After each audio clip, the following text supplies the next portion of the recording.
तो दोस्तों, अगर आपने भी अभी तक अपनी ITR फाइल नहीं करी है तो आज की वीडियो में हम पूरा प्रोसेस जानेंगे कि आप अगर कोई भी स्टूडेंट है, हाउसवाइफ है, या अगर आप कोई भी साइड इनकम या ट्यूशन इनकम या पार्ट टाइम इनकम कमाते हैं तो आप अपनी ITR को कैसे फाइल कर सकते हैं। तो चलिए वीडियो को शुरू करते हैं। तो दोस्तों देखो, हमारे टैक्स के ना दो रिजीम होते हैं, एक ओल्ड टैक्स रिजीम होता है, एक न्यू टैक्स रिजीम होता है। ओल्ड टैक्स रिजीम क्या होता है कि अगर आपकी इनकम 5 लाख तक है, अगर आपका तो आपका कोई भी टैक्स नहीं बनता है ओल्ड टैक्स रिजीम में। अगर आपकी इनकम 7 लाख तक है तो आपका कोई भी टैक्स नहीं देना होता है न्यू टैक्स रिजीम में। तो हम नील रिटर्न क्या होती है, नील रिटर्न क्या होती है कि अगर आपकी जो इनकम है वो बेसिक एग्जम्पशन लिमिट से भी कम है तो आपको अपनी नील रिटर्न फाइल कर सकते हैं आप। उसके बेनिफिट्स काफी होते हैं कि अगर आपको कोई भी वीजा एप्लीकेशन लगानी है या कोई भी लोन लेना है बैंक से, या आपका कोई भी TDS डिडक्ट हो गया उसको रिफंड क्लेम करना है, तो आपको रिटर्न फाइल करके आप अपना रिफंड क्लेम कर सकते हैं। तो ये होती है नील रिटर्न। तो नील रिटर्न आज की वीडियो में मैं आपके साथ डिस्कस करने वाली हूँ। कोई भी साइड इनकम है या ट्यूशन फीस है या कुछ भी, अगर आप हाउसवाइफ भी हैं तो आप अपनी इनकम टैक्स रिटर्न को कैसे फाइल कर सकते हैं। तो चलिए वीडियो को शुरू करते हैं। तो देखो, नील रिटर्न फाइल करने के लिए सबसे पहले आपको इनकम टैक्स के पोर्टल पे आ जाना है। इसका लिंक मैं डिस्क्रिप्शन में डाल दूंगी। उसके बाद आपको क्या करना है, यहाँ पे लॉग इन करना है। अगर आपने अभी तक अपना यूजर ID लॉग इन नहीं क्रिएट किया तो इस पे ऑलरेडी एक मैंने वीडियो डाली है, वो जाके देख लेना और अपना यूजर ID क्रिएट कर लेना। यहाँ से लॉगिन ID पासवर्ड डाल के लॉगिन करेंगे। तो देखो, जैसे ही आप लॉगिन करेंगे, लॉगिन करने के बाद आपको क्या करना है, यहाँ पर देखिए, यहाँ पर आपको डैशबोर्ड पे ऑप्शन आ जाएगा file return, file income tax return 31 मार्च 2024। अभी जो 24 की हमें रिटर्न फाइल करनी है, असेसमेंट ईयर 2024-25। आपको क्या करना है, सीधा सीधा यहाँ फाइल नाउ पे क्लिक करना है। फाइल नाउ पे क्लिक करेंगे, यहाँ पर आपका current assessment year already select है। आपको दो मोड दिए जाएंगे, ऑनलाइन मोड से करना है, ऑफलाइन मोड से करना है, तो आप ऑनलाइन सेलेक्ट कर लेना। ऑनलाइन के बाद कंटिन्यू करेंगे। कंटिन्यू के बाद करेंगे कि आपके पास ये बोलेगा कि कोई भी आपने ड्राफ्ट नहीं किया रिटर्न, तो आपको क्या करना है, फ्रेश रिटर्न फाइलिंग करनी है। तो आपको स्टार्ट न्यू फाइलिंग पे क्लिक करना है। स्टार्ट न्यू फाइलिंग पे जाएंगे तो आपको इसमें से ऑप्शन चूज करना है कि आप इंडिविजुअल है, HUF है, अदर्स है। तो आप अपन इंडिविजुअल्स चूज करेंगे, कंटिन्यू पे क्लिक करेंगे। फिर उसके बाद है आपको ITR फॉर्म सेलेक्ट करना है कि आपको कौन सा ITR फॉर्म करना है फाइल।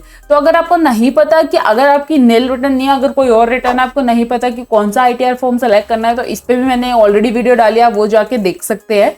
उसके बाद यहाँ से मैं ITR 1 चूज कर लेती हूँ, क्योंकि अगर आपकी नील रिटर्न है, कोई इनकम नहीं है, कम इनकम है, तो आप अपना ITR 1 ही फाइल करेंगे। तो आप अपन ITR 1 चूज कर लेते हैं, प्रोसीड विद ITR 1 पे क्लिक करते हैं।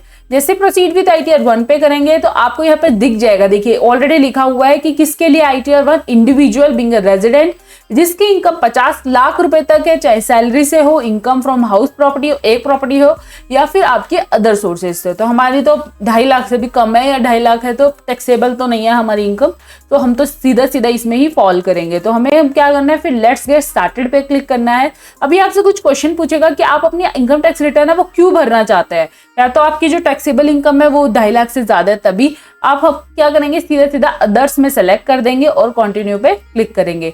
कंटिन्यू पे क्लिक करने के बाद तो देखिए इसको सीधा सीधा ओके पे क्लिक करेंगे और यहाँ पर आपको क्लिक करके अपना पर्सनल इन्फॉर्मेशन यहाँ पे फिल करनी है। तो देखो, यहाँ से आप अपना वेरीफाई कर लेंगे पर्सनल इन्फॉर्मेशन को, अपना नीचे जाएंगे। उसके बाद आपको यहाँ पे नेचर ऑफ एम्प्लॉयमेंट सेलेक्ट करना है। नेचर ऑफ एम्प्लॉयमेंट क्या है, आपका अदर्स में डालेंगे, क्योंकि ना ही आप गवर्नमेंट एम्प्लॉय है, तो आपको क्या करना है, सीधा अदर्स में फिल करना है। अभी मैं सिर्फ नील रिटर्न के लिए बता रही हूँ, ठीक है। उसके बाद क्या है, आपको सेक्शन 139(1) के अंदर अपनी रिटर्न को फाइल करना है। बिलेटेड रिटर्न के लिए 4 जाता है। अगर आपको रिवाइज करनी है, अगर ऑलरेडी फाइल कर दिए रिटर्न, उसको रिवाइज करना है तो 139(5) में जाएंगे। तो 139(1) में आ गए हम। फिर उसके बाद नीचे आएंगे। देखिए, ये जरूर आपको ध्यान रख लेना, या अभी ये इसी साल से ये ऑप्शन आया है, तो इसमें क्या है कि आप अपना जो ऑप्टिंग आउट, देखो जैसे मैंने आपको बताया, न्यू टैक्स रिजीम है, ओल्ड टैक्स रिजीम है। न्यू टैक्स में 7 लाख तक एग्जेम्प्ट है। अगर आप चाहते हैं कि मैं ओल्ड टैक्स रिजीम में अपना इनकम टैक्स फाइल करूँ, तो आपको यहाँ से क्या करना पड़ेगा, येस चूज करना पड़ेगा। अगर आप चाहते हैं नहीं, अगर आपकी इनकम ही कम है, तो आपके लिए बेहतर होगा कि आप 7 लाख तक के अगर अपना टैक्स है वो सेव कर सकते हैं, इनकम पे कोई टैक्स नहीं है, तो आप अपना न्यू टैक्स रिजीम में ही जाएं, ठीक है। तो हम इसको ऐसे ही नो रहने देंगे। अपना जो बैंक डिटेल्स है वो आप चेक कर लेना, वैलिडेटेड है नहीं है, तो आप यहाँ से चेक कर लेना। उसके बाद आपको अगर कोई और बैंक ऐड करना है तो आप यहाँ से कर सकते हैं। उसके बाद सीधा आपको कंफर्म पे क्लिक करना है। तो देखिए फिर क्या है, फिर आपको ग्रॉस टोटल इनकम पे क्लिक करना है। फिर यहाँ पे स्किप कर देना आपके क्वेश्चंस को, ठीक है। उसके बाद आपको क्या है कि यहाँ पर आपको अपनी इनकम को फिल करना है। जैसे ग्रॉस सैलरी हो गया, आपकी कितनी इनकम कौन कौन सी कर सकते हैं हम, ग्रॉस सैलरी, कोई एग्जेम्प्ट अलाउंसेस है, कोई आपकी हाउस प्रॉपर्टी की इनकम है, अदर सोर्सेज, सपोज में कोई ट्यूशन फीस है। अगर जैसे कि अगर आपका कोई बैंक का इंटरेस्ट होगा ना, वो ऑलरेडी यहाँ पर दिखा देगा। आपके जो AIS होता है ना डेटा इनकम टैक्स में, वहां से वो पिक करता है और आपका यहाँ पर दिखा देगा कि आपका जो इनकम टैक्स का कोई रिफंड है या आपका इनकम टैक्स डिपॉजिट्स है। देखिए यहाँ पर जो बैंक डिपॉजिट है ऑलरेडी दिखा दिया है कि भाई इतना इंटरेस्ट आपने बैंक से कमाया है। ठीक है, इस तरह से आप कर सकते हैं। दूसरा, अगर आपको सैलरी है, कोई भी कैश में अगर आप सैलरी लेते हैं तो वो भी आप यहाँ पे डाल सकते हैं। क्लिक करना है और आप इसको यहाँ पे ऐड कर देंगे। जैसे अगर मेरी सपोज सैलरी है 2 लाख रुपए, तो मैं यहाँ पर अपनी डाल दूंगी और अपना यहाँ पर सीधा सेव पे क्लिक करूंगी। यहाँ पर क्या होता है ना, आपको एक स्टैंडर्ड डिडक्शन मिल जाती है 50,000 रुपए की, वो हर पर्सन को मिलती है। तो आपको यहाँ पे क्या करना है, सेव कर देना है। ठीक है, फिर अगर आपका कोई भी हाउस प्रॉपर्टी है, उससे रेंट वेंट अगर आप कमा रहे हैं कुछ भी, तो आपको यहाँ पर अपनी इनकम को ऐड कर देना है। यहाँ पे 3 ऑप्शन आते हैं। पहला है कि सेल्फ ऑक्यूपाइड, अगर आपने खुद ही अपने घर में रहते हैं और खुद ही आपने ऑक्यूपाई किया हुआ है तो वह सेल्फ ऑक्यूपाइड में आएगा। लेट आउट में क्या होगा कि अगर आपने किसी को रेंट पे दिया हुआ है तो लेट आउट में हम चूज कर लेते हैं। उसके बाद आप कितना रेंट रिसीव करते हैं ड्यूरिंग द ईयर, आपको मंथ नहीं डालना है। सपोज मैं 6,000 रुपए पर महीने का रेंट कमाती हूँ, तो 6,000 को 12 से मल्टीप्लाई करके आपको यहाँ पर 48,000 रुपए का रेंट डाल देना है और सेव कर देना। तो देखो, अगर जैसे ये सारी इनकम इंटरेस्ट हो गया, अगर आप कोई ट्यूशन पढ़ाते हैं तो अगर आपकी उसकी इनकम है तो आपको क्या करना है, यहाँ पर अदर सोर्सेज में अपनी इनकम को ऐड करेंगे। जैसे यहाँ पर आपको दिख रहा है ये सारी इनकम ऐड करने के बाद आपको क्या करना है, स्किप द क्वेश्चन पे क्लिक करना है। तो आप स्किप करेंगे ना, जैसे यहाँ पर एनी अदर पे आएगा, एनी अदर इनकम में आपको यहाँ पे डाल देना है कि आपकी जो भी इनकम है। सपोज मेरी है 2,46,000 रुपए तक की मेरी इनकम है। कितनी है, मेरी कोई भी ट्यूशन फीस की इनकम है, तो यहाँ पे मैं डाल दूंगी कि मैं अपनी ट्यूशन पढ़ाती हूँ तो ट्यूशन की इनकम है मेरी। ठीक है, तो आपने यहाँ पे डाल दिया। उसके बाद आपको ऐड कर देना है, या कोई भी पार्ट टाइम इनकम आप अर्न करें तो आप यहाँ पे डाल सकते हैं। फिर उसके बाद आपको ऐड कर देना है।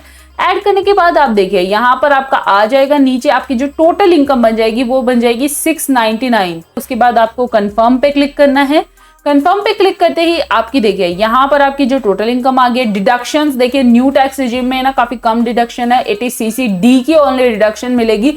वो हमारा कुछ ऐसा है नहीं, तो स्किप द क्वेश्चन करेंगे।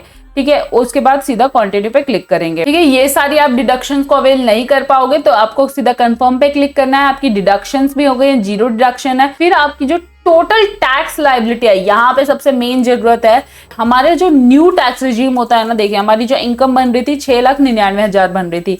ठीक है, उसमें से क्या होता है, आपकी जो टैक्स पेबल ऑन इनकम है वो आपका 24,000 आ रहा है, लेकिन हमारी यहाँ पर रिबेट मिल गई है। आपको 25,000 रुपए तक की रिबेट मिल जाएगी, जिससे आपका क्या होगा ना, आपका जो टैक्स हो जाएगा वो आपका 0 हो जाएगा। आपका 0, कोई आपको इनकम पे अपना टैक्स नहीं देना है। कंफर्म पे क्लिक करेंगे। ठीक है, कंफर्म पे जैसे ही क्लिक करेंगे आपको यहाँ पे सारा डेटा चेक कर लेना है। आपको सीधा प्रोसीड पे क्लिक करना है और फिर आपको क्या करना है, अपनी ITR को क्या करना है, ई-वेरीफाई करना है और ई-वेरीफाई करके अपनी ITR को फाइल करना है। तो दोस्तों यही प्रोसेस था अपने इनकम टैक्स रिटर्न को फाइल करने का, इसके अलावा कोई और प्रोसेस नहीं है।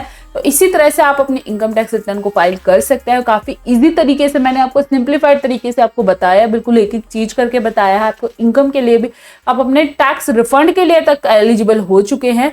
तो इस तरह से आप अपना इनकम टैक्स रिटर्न को फाइल कर सकते हैं। दोस्तों अगर आपको वीडियो अच्छी लगे तो वीडियो को लाइक जरूर करना, चैनल को जो सब्सक्राइब कर देना ऐसे इन्फॉर्मेशन सबसे पहले पाने के लिए और बिल्कुल ऑथेंटिक इन्फॉर्मेशन पाने के लिए। और व्हाट्सएप ग्रुप और टेलीग्राम ग्रुप का लिंक डिस्क्रिप्शन में डाल दिया है, फटाफट से जाके ज्वाइन कर लो सबसे पहले अपडेट रहने के लिए। तब तक के मिलते हैं अगली वीडियो में। Bye bye, take care.